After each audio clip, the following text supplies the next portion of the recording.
guys, welcome to my YouTube channel and you're watching the Rohi show. Light थोड़ी ज़्यादा एक second okay ਅੱਜ ਆਪਾਂ ਦੇਖਣਾ ਕਿ weight ਮੇਰਾ ਕਿੰਨਾ ਘਟਿਆ क्योंकि डाइटिंग वगैरह आप कर रहे हैं पिछले एक हफ्ते तो हुण देखते हैं कि कितना घटिया जिम जाके देखते हैं आई होप कि एटलीस्ट 500 ग्राम्स तो चलो घटिया होवे बाकी देखते हैं जाके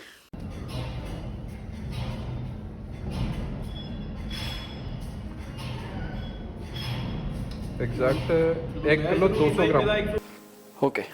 सो as you guys already saw ਅੱਜ ਸੀਗਾ ਆਪਣਾ weight measurement ਦਾ ਡੇ ਜਿੱਦਾਂ ਕਿ ਤੁਸੀਂ ਦੇਖ ਹੀ ਲਿਆ ਹੋਣਾ ਹੁਣ ਤਾਂ ਆਪਾਂ ਲੂਜ਼ ਕੀਤਾ 1.2 kg ਜਿਹੜਾ ਕਿ ਮੈਂ ਬਿਲਕੁਲ ਵੀ ਐਕਸਪੈਕਟ ਨਹੀਂ ਕਰ ਰਿਹਾ ਸੀਗਾ ਲਾਸਟ ਟਾਈਮ ਜਦੋਂ ਮੈਂ ਚੈੱਕ ਕੀਤਾ ਉਦੋਂ weight ਸੀਗਾ 101.6 kg ਤੇ ਅੱਜ weight ਜਿਹੜਾ ਸੀਗਾ ਉਹ ਸੀਗਾ ਐਗਜ਼ੈਕਟ 100.3 ਤੇ 4 ਦੇ ਵਿੱਚ ਫਲਕਚੁਏਟ ਕਰ ਰਿਹਾ ਸੀਗਾ ਸੋ ਮੈਂ ਅਸਿਊਮ ਕਰਦਾ ਕਿ 4 ਹੀ ਲਾ ਲਓ ਉਹਨੂੰ ਸੋ 1 ਵੀਕ ਦੇ ਵਿੱਚ 1.2 kg ਇਜ਼ ਨਾਈਸ ਸੋ ਮੈਂ ਐਕਸਪੈਕਟ ਨਹੀਂ ਕਰਨ ਡਿਆ ਸੀਗਾ ਕਿ ਮੈਂ ਇੰਨਾ ਲੂਜ਼ ਕੀਤਾ ਹੋਣਾ ਕਿਉਂਕਿ ਮੈਂ ਲਾਸਟ ਇਸ ਵੀਕ ਦੇ ਵਿੱਚ ਪਰੌਂਠੇ ਵੀ ਖਾਦੇ ਸੀਗੇ ਲਾਸਟ ਨਾਈਟ ਮੈਂ ਚਾਵਲ ਖਾਦੇ ਸੀਗੇ ਤੇ ਬਟ ਹਾਂ ਫਾਈਬਰ ਤੇ ਪ੍ਰੋਟੀਨ ਮੇਰਾ ਪੂਰਾ ਸੀਗਾ ਆਪਾਂ ਨੂੰ ਰਿਜ਼ਲਟ ਵਧੀਆ ਆਇਆ ਸੋ ਆਈ ਐਮ ਰੀਅਲੀ ਹੈਪੀ ਠੀਕ ਹੈ ਵੀ ਆਪਾਂ ਜਿਹੜੀ ਹੁਣ ਡਾਈਟ ਕਰਨ ਡਏ ਹਾਂ ਇਹਨੂੰ ਮੈਂ ਕੰਟੀਨਿਊ ਰੱਖੂੰਗਾ ਦੇਖਦੇ ਹਾਂ ਹੁਣ ਆਪਣਾ ਗੋਲ ਰਹਿ ਗਿਆ ਕੋਈ 14 ਕਿਲੋ ਉਹ ਸੌਰੀ 14 ਕਿਲੋ ਕਹਿ ਰਿਹਾ 14 ਕਿਲੋ ਬਹੁਤ ਜ਼ਿਆਦਾ ਸੋ ਹੁਣ ਆਪਣਾ ਜਿਹੜਾ ਗੋਲ ਆ ਉਹ ਰਹਿ ਗਿਆ 7 kg ਮਿਨੀਮਮ ਸੀਗਾ ਜਿਹੜਾ ਉਹਦੇ ਵਿੱਚੋਂ 1 kg ਉੱਡ ਗਿਆ ਤੇ ਰਹਿ ਗਿਆ ਆਪਣਾ 6 kg ਆਪਾਂ ਇਹਨਾਂ 5 ਵੀਕ ਹੈਗੇ ਆਪਣੇ ਕੋਲ ਇਹਨਾਂ 5 ਵੀਕਾਂ ਦੇ ਵਿੱਚ